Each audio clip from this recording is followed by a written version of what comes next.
Very good morning dear students. आज हम बात करने जा रहे हैं लोकल सेल्फ गवर्नमेंट, भारतीय स्थानिक शासन के बारे में। लोकल सेल्फ गवर्नमेंट जब हम देखते हैं तो जब संविधान में हम झांकते हैं तो संविधान के ऊपर जो 73rd और 74th अमेंडमेंट यानी कि 73rd एंड 74th संशोधन 1992 के साल में जब ये अमेंडमेंट यानी कि संशोधन आया था, उस वक्त है ये जो लोकल सेल्फ गवर्नमेंट है इसका मान्यता यहीं से स्टार्ट होता है, यहीं से शुरू होता है। हम आज पढ़ने जा रहे हैं रूरल के बारे में, दैट मीन्स ग्रामीण सरकार के बारे में। जो पंचायत, जो स्पेशली पंचायत के बारे में हम आज पढ़ने जा रहे हैं। पंचायत का मीनिंग होता है council of five. Council of five मानी परिषद, 5 जन के परिषद, 5 जन के परिषद को हम क्या बोलते हैं, काउंसिल ऑफ फाइव। पंचायत का अर्थ एटा होवे। और विशेष जब हम पंचायत के बारे में बात कर रहे होंगे तब हम देखते हैं कि नीति शास्त्र है, मनुस्मृति है, महाभारत है, रामायण है। इसमें एक ग्राम संघ है, उसके बारे में जिक्र किया गया है। और उस वक्त जब आप लोग टेलीविज़न पे, टीवी पे अब देखते होंगे, वहाँ पे क्या होता है, महाभारत और रामायण में जब आपको मतलब देखते हैं तो रामायण और महाभारत में, तो उस वक्त बड़े बुजुर्ग लोग जो होते हैं वहाँ पे क्या करते हैं, एक मीटिंग जैसा होता है कि हम यहाँ से जान लेते हैं कि नीतिशास्त्र, मनुस्मृति, कौटिल्य की अर्थशास्त्र जो है, महाभारत रामायण में पंचायत का जिक्र किया गया है। यानी सेल्फ गवर्नमेंट जो है, ग्रामीण सरकार है, उसमें भी वो लोग क्या करते थे, एक संघ, एक झुंड में वो लोग क्या करते हैं, एक मीटिंग को तैयारी करते। तो यहाँ से हमको पता चलता है कि यहाँ पे भी स्थानिक शासन का थोड़ा बहुत असर था। वो जब उस एज में भी उस युग में भी ऐसा था। और अब हम बात करने जाते हैं ब्रिटिश रूल, क्योंकि ये थोड़ा हिस्ट्री आपको मैं बताने जा रही हूँ। जो इंट्रोडक्शन जो है, जो लोकल सेल्फ गवर्नमेंट, जो ग्रामीण सरकार है, उसका थोड़ा मैं इंट्रोडक्शन आपको दे रही हूँ। तब आप जो ब्रिटिश रूल में देखेंगे, ब्रिटिश रूल में भी इतना लोकल गवर्नमेंट जो है, ग्रामीण सरकार के बारे में इतना विकेंद्रीकरण के बारे में इतना इम्पोर्टेंस, यानी कि इतना गुरुत्वपूर्ण नहीं माना गया था पहले। पर 1857 में जब विद्रोह हुआ था, आपको पता है 1857 में हाँ विद्रोह हुआ था, उस वक्त पैसा का बहुत मतलब अर्थनीति बहुत कम हुआ था, पैसा बहुत मतलब यूज़ हुआ था।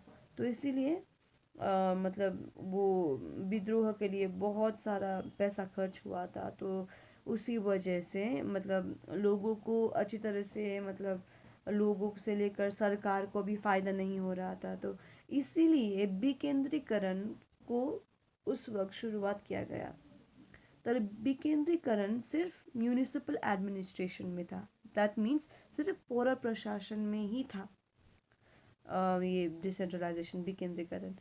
पंचायत उस वक्त नहीं था, पंचायत का गठित नहीं किया था, सिर्फ पौर प्रशासन को विकेंद्रीकरण किया था।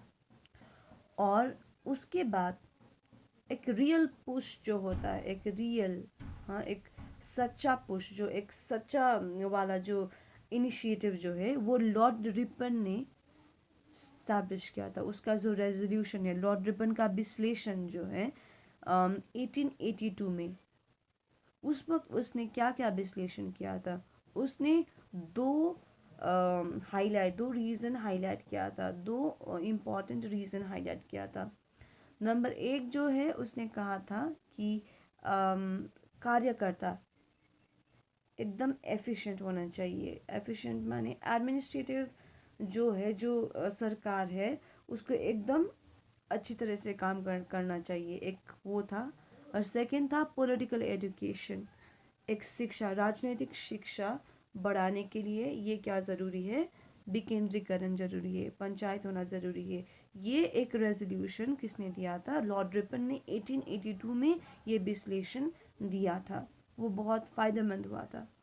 फिर भी उस वक्त कॉलोनियल रूल था, यानी मीन्स ब्रिटिश रूल था, उसीलिए ये लोगों ने ये सब में ध्यान नहीं दिया। उस रेजोल्यूशन भी सक्सेसफुल नहीं रहा, वो विश्लेषण भी सक्सेसफुल नहीं रहा। और उसके बाद बहुत सारा रॉयल कमीशन आया, उसके बाद मॉन्टेक चेम्सफोर्ड रिफॉर्म है, रिफॉर्म माने संशोधन, मॉन्टेक चेम्सफोर्ड रिफॉर्म संशोधन 1919 में आया था। उस वक्त भी सेल्फ गवर्नमेंट यानी कि स्थानिक शासन के बारे में थोड़ा जिक्र किया था, फिर भी ये इतना सक्सेसफुल नहीं हुआ।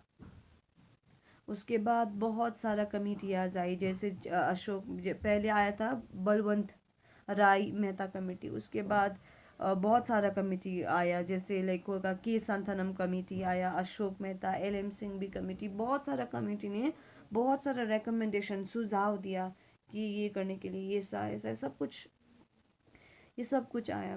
पर सबसे मतलब पर क्या हुआ, 73rd अमेंडमेंट जो है, 73rd अमेंडमेंट यानी कि 73rd सुधार जो मतलब जो संविधान में आया, उसने ही पंचायत को एक पहचान दी। हम अगर धारा 40 को जब हम देखें, DPS directive principle of state policy के आर्टिकल 40, धारा 40 में जब हम देखें, तो उस पर आपको ये लाइन मिलेगा, जैसे like the state shall take steps to organise village panchayat. State जो है विलेज पंचायत को रखने में क्या करते हैं, करते हैं, एक स्टेप तैयारी करते हैं। इसके बारे में आर्टिकल 40 में, दैट मीन्स धारा 40 में पंचायत का एक जिक्र किया गया है। ये सब आपको एक इंट्रोडक्शन है।